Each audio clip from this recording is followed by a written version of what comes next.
stressed about back taxes, maybe you missed the April deadline, or your books are a mess, well, you definitely don't want to wait. The IRS is cracking down, and penalties can add up really fast. We're talking 5% per month, up to 25% just for not filing. The good news is there's help. Tax Network USA can take the burden off of your shoulders and stop the spiral before it gets worse. They've helped thousands of Americans, whether you're an employee, a small business owner, or if you haven't filed in years. If you've got messy books, they've got you covered as well. It's no problem. They've seen it all, and they know exactly how to clean it up. With direct access to powerful IRS programs and expert negotiators on your side, Tax Network USA knows how to win. You'll get a free consultation, and if you qualify, they may even be able to reduce or eliminate what you owe. More importantly, they'll help protect you from wage garnishments and bank levies. So don't wait for the next IRS letter. Instead, call 800-905-8000 or visit tnusa.com/RAV to talk to a real expert at Tax Network USA. Take the pressure off and let Tax Network USA handle your tax issues for them. Again, call 800-905-8000 or visit tnusa.com/RAV to talk to a real expert at Tax Network USA. Take the pressure off and let Tax Network USA handle your tax issues for you.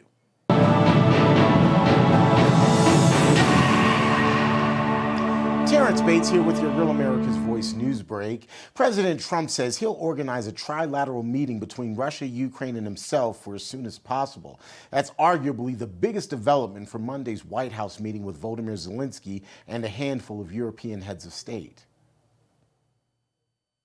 And I have a feeling you and President Putin are going to work something out. Ultimately, this is a decision that can only be made by President Zelensky and by the people of Ukraine working also together in agreement with President Putin. And I just think that's very good things are going to come of it. During his remarks, the U.S. Commander-in-Chief made it clear that he would rather not participate in the talks, but that he would if all parties requested as presidents. Ukraine's leader says he is open to one-on-ones with Vladimir Putin, but emphasized that he would welcome President Trump's attendance. That's a quick check of your...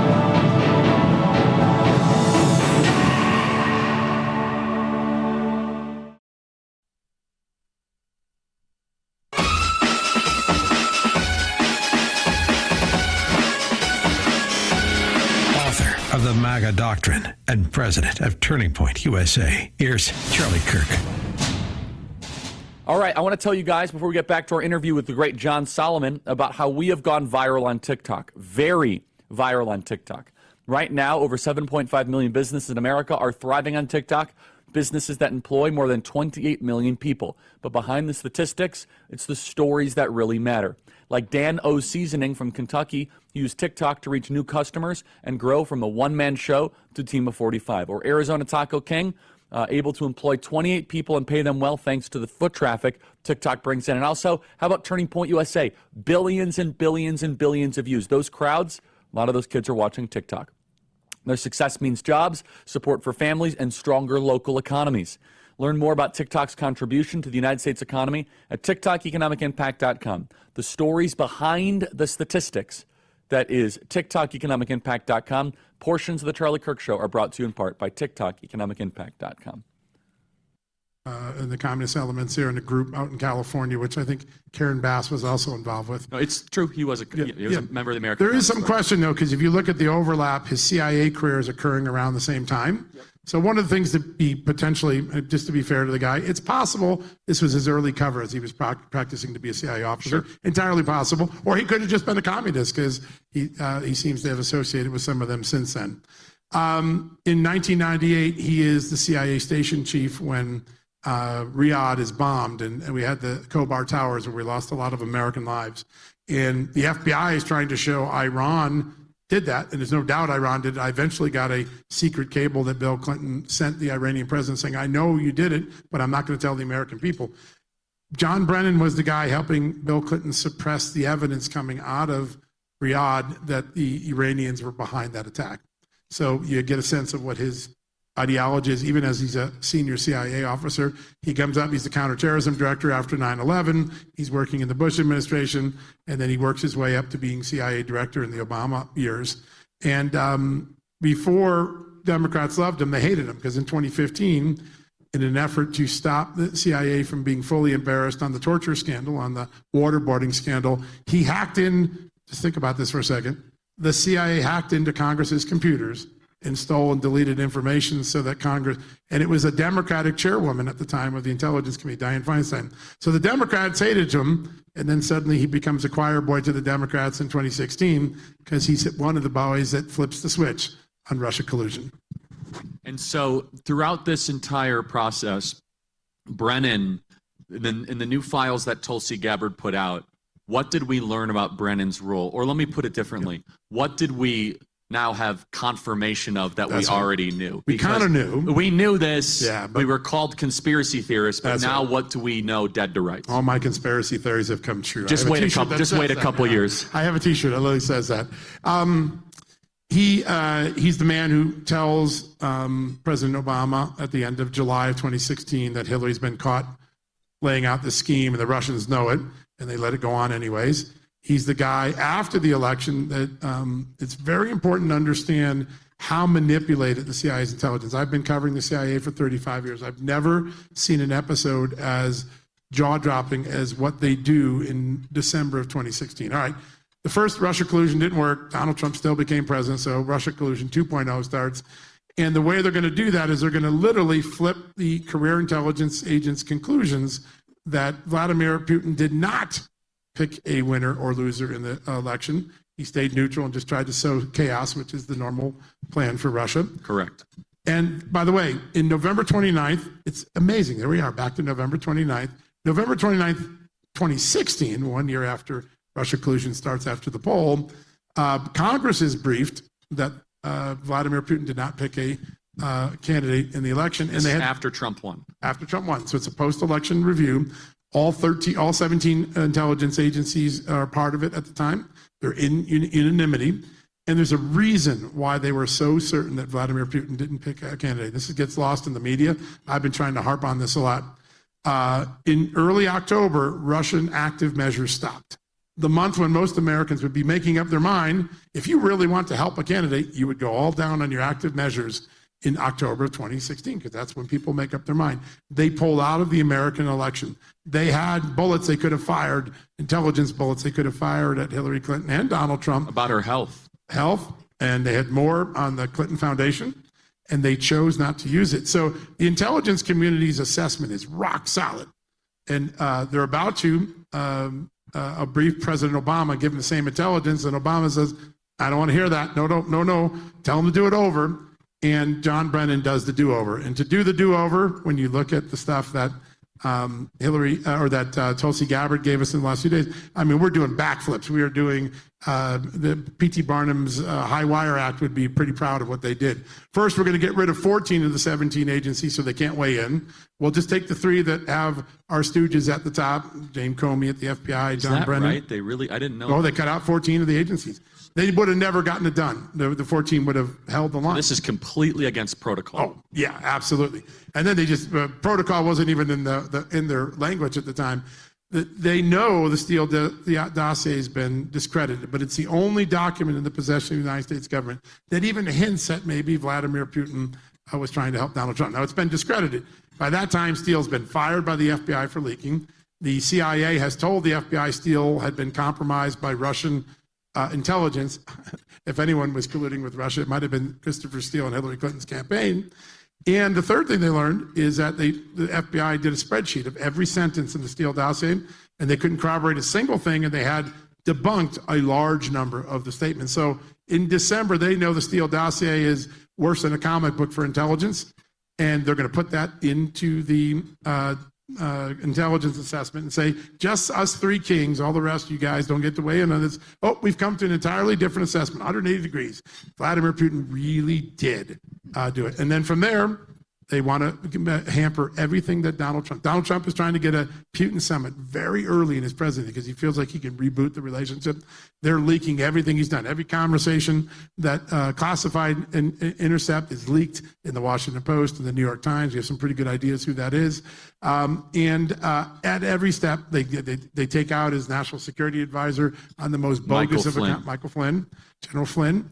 And they're just trying to make sure that Donald Trump can't have that moment that the Democrats could never achieve with Vladimir Putin. What you are talking about, John, let's just take a step back, and then I do want to get to one more specific, but I think we should go macro for a second. Sure. What you're talking about is the subversion of the entire United States Constitution. Sure. In a way that we have never seen in the history of the Republic. No. I mean, you want to talk about an insurrection? Yeah. This is an insurrection against the American people that was thwarted at multiple times. Yeah. And there's, please.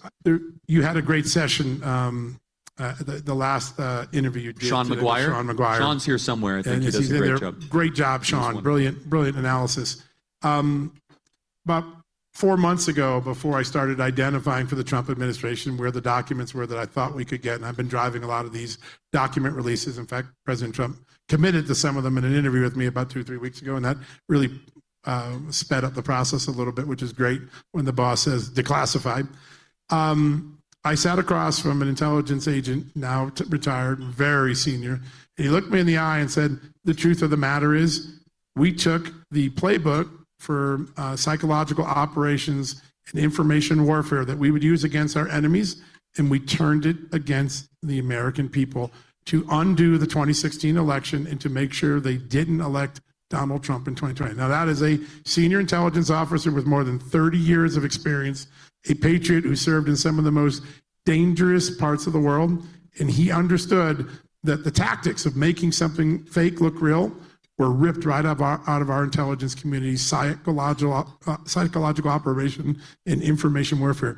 Our intelligence agencies not only harmed Donald Trump, they were harming the American public, the national security interests of the American public. It would have been in our interest to have a deal with Putin. We wouldn't have had the second war. In infinite ways. So the intel operation, the intel community, this is what gets people really fired up, myself included. Sure. Which is, this should not be able to stand in our country, period. There should be people in like Guantanamo Bay over this stuff, right? I mean, the fact that we put up with the idea that you can use the CIA and the FBI to then just, oh, we don't like your president, American people, sorry, we get to decide. I'm sorry, everyone, that's not a republic, that's not elections, that's not the U.S. Constitution, that's an oligarchy, and that is a bureaucratic dictatorship. And so we were called conspiracy theories that I said. We finally got to the bottom of it. And remember, everybody, you want to talk about a stolen presidency? They stole time away from Donald Trump because they took his NSA advisor away from him. They took time away from him. He had to fight Bob Mueller. How many of you guys went to dinner parties and to friends? Oh, Donald Trump's a Russian agent. How much mental energy did we waste on this garbage that was a lie? And it was all intentional because they didn't care. It was about slowing it down, throwing sand in the gears, and they thought it doesn't matter. They said, if we get found out eventually, the ends will justify the means. That's right. And so what I'm getting at is, praise the Lord, Donald Trump got back in the Oval Office, and we're in charge. The guy that originally made Russiagate happen, revealed it, Kash Patel, he's in charge of the FBI. We got Dan Bongino there. So I want to try to just drill down on something, John, which is, you're talking about these specific cases that could happen, but are grand juries impaneled? Does any reporting show that? If so, what are the jurisdictions? Yep. And when are we going to start to see perp walks and indictments and people in federal prison for the rest of their life? Yeah, I don't know the answer. I have no passion on this topic. No, I understand the passion. Your passion is right where the American people are. 4 grand juries are currently gathering evidence. It doesn't matter the jurisdictions at this point because they're just simply gathering where people are to make it quick and fast. At some point, I believe they'll roll them up and they'll take them to Fort Pierce, Florida, and put them under the U.S. Attorney in Miami, who's a rock star in the legal community. And, I like that. Yeah, that's good. Yeah, and that, by the way, for you, those of you who don't know what Fort Pierce is, that's where the raid on Donald Trump was litigated, and that's where Judge Eileen Cannon is. And so there's a sweet irony to the fact that that's where the boomerang may end up. How could that be jurisdictionally? Because you're going to look at what Jack Smith did and what the raid. Well, actually, Jack Smith wasn't there when they raided Donald Trump's house. But all the litigation he did there is the final act of the conspiracy, right? It's the same conspiracy. Hillary has a problem, Russia collusion. Hunter Biden has a problem, Ukraine impeachment.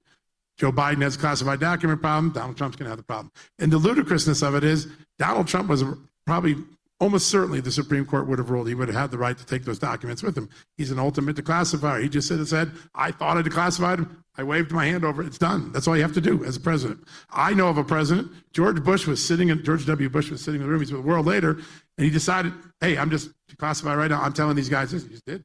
No penalty. So the idea that they were going to bring this charge against Donald Trump for the classified document, it was only to protect the fact that Joe Biden, what did they do? They waited till Donald Trump was indicted, and then they said, oh, we forgot to tell you, Joe Biden had those documents in his house. They kept it a secret. That's what they've done. So the final act of the conspiracy is the cover-up of Joe Biden's classified documents by charging President Trump, and then you work your way back, and it's just a wash, rinse, repeat cycle.